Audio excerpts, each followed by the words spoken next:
But anyway, the particular story is the day we're doing that. We had about 150 people from the village in the console, and I was up front, I think, leading the section, the contradiction section or whatever it was. And we heard this machine gun fire, probably 500 yards away, a quarter mile maybe, something away, and several people got up and left immediately from the console, but the rest of us went on. And so anyway, I discovered that the nice people had been warning. Their method was to warn people when they were doing something against the will, the goodness, the good and needs or whatever of the people.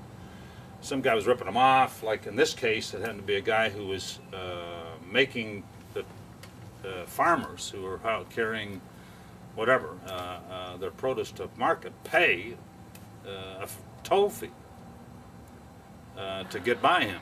And he was a part of Marcos's team, and they'd said to him, the New People's Army said, "Look, you stop this now. You get one more warning, and then that's over. All right, clear about that? Stop it." He kept holding them up and making them pay and stuff. And so they visited him one more time and said, "You don't only have to stop this, you're going to start paying back. You're going to pay back this money you've been taking. Pay it back to us, we'll give it to them. Or you give it to them directly. Either way, stop it." He kept going. And that day was the day of reckoning. He had been, so they blew him apart. Just rat-tat-tat, out in the middle of the street, in the middle of the day. And so that was a little interruption in our little interlude in our consult to do with the family. There's a local guy, a local family, but everybody knew what he had done.